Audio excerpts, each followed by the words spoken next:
Hello, everyone, for the Jewish Week Online. I'm your host, Arwen Herman. How do you create innovative Nosh? With the opportunity to speak with Rebecca Dengrove about her new business, Brula Bars. Let's take a closer look. Whenever you start a business, it's very exciting, and you have a lot of um, opportunities to bring your flavor to a business. No pun intended. Um, But so tell us a little bit about how you started your business. Sure. My brother and I actually started the business together, and I have my master's degree in food science. So he was out with friends and came up, they were sort of inspired by what was going on with Pinkberry and the growth in gourmet cupcakes and everything like that, and thinking what would be the next food trend, and they thought specialty gourmet ice pops. And I think my brother had also recently had a good humor bar and was sort of disappointed by what it tasted like, and what he had expected it to taste like based on his childhood. So he told me the idea, and I thought there was something there that was really interesting and really great, and so we decided to run with it. It took us a while to really focus our concept, but eventually we honed in on the idea of doing something with tea. And when we were coming up with the name, we really liked the connotations of being brewed, and we liked that being brewed allowed us to expand even beyond tea. And that's how we came up with Brula. So we make specialty ice pops. They're all natural. They're really sort of supposed to be this next evolution of what a great tasting ice pop should be. And, when you're younger, you always love like I personally love ice pops, and whenever you're trying to find that next thing, and now that there's energy drinks, there's all these different things Right. that are becoming kind of like the way of life. Um, Right.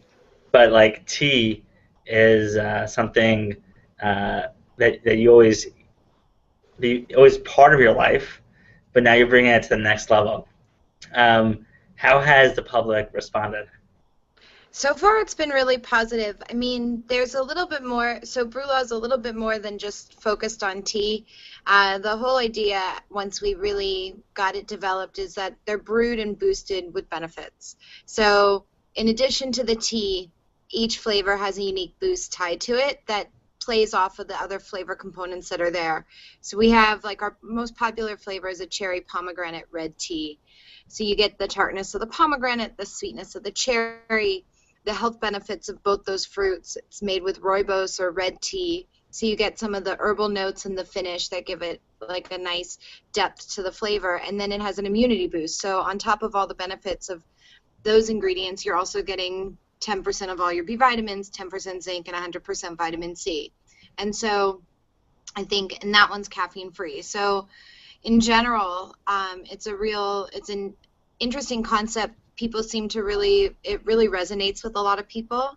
And although our target was more like people in their 20s and 30s, where we thought they'd have more sophisticated tastes, surprisingly, a lot of kids really enjoy them as well. So it's been pretty good. And as a Jewish entrepreneur, as you think back at like was there a moment when you're like this is gonna be really great. I think a lot of Jews who love noshing Yeah.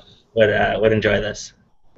Well, yeah, definitely. I mean, I work in the food industry to begin with, so I still have a full-time day job. My brother works on Brula full-time. Um, but just across the industry as a whole, you're seeing this movement towards a lot more snacking and mini meals and people wanting to be able to eat things on the go and have the convenience. And that was also one of the reasons I like the idea of the ice pop, was that it's portable and it's portion controlled. Yeah, and So, especially now when people are looking for portion control, it's yeah. uh, it's really critical. And the best thing is it's kosher as well.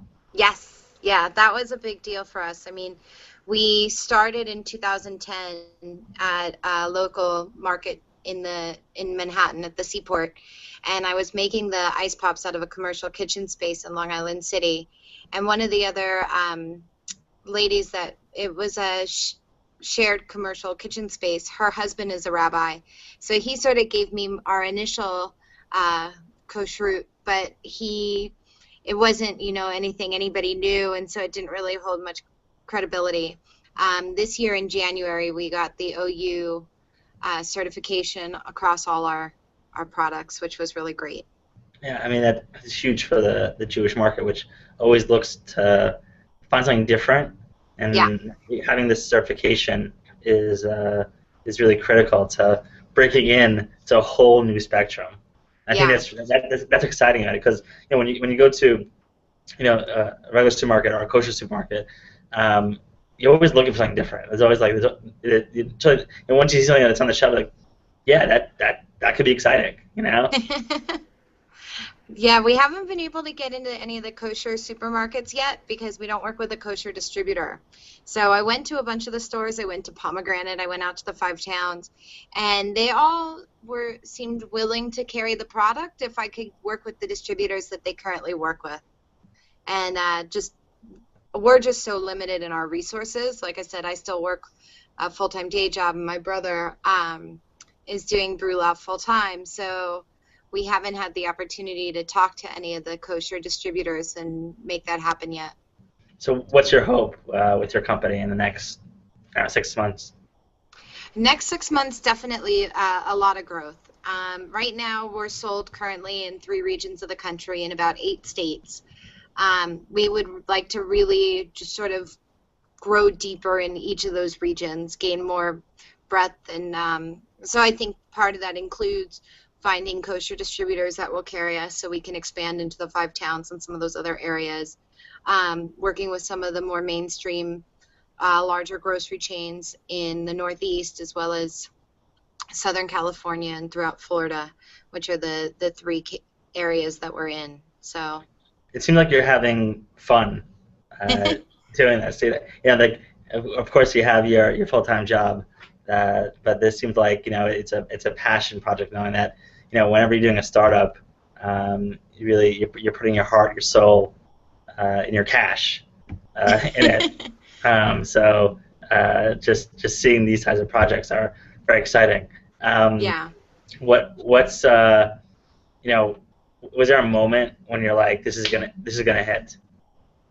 I mean, I think if I didn't like the idea from the beginning, I don't think I would have gone forward with it. I think there was definitely some substance to what my brother came to me with, and something in my gut said that this seems like a really prime item for consumers in the market right now. I mean, certainly it's a passion project on some level, but so I've always just worked in research and development on the product development side, and what's kind of really exciting is to learn everything else and learn how to actually grow the business. So all the, being able to make the product was sort of the first hurdle, but taking it beyond that is just really rewarding. Where can people learn more about your business, and where can they purchase your product? In the Northeast, we're available in Whole Foods, Union Market, Gourmet Garage, Foragers, Food Sellers, Westside Market. They should go to our website, www.brulabars.com. It's B as in boy, REWLABARS.com. And we list all the stores that we're carried in. We're in about 55 Publix locations throughout Florida, mostly on the East Coast, and we're in a chain in Southern California called Gelson's. Great. Well, thank you so much for giving us an inside look into this really innovative company, and awesome. for the next step in the evolution in the tasting. So thank you so much. As you can see, creating Nosh is sometimes complicated, but with the right perseverance, you create something really special. This is Aaron Herman. Thanks for watching.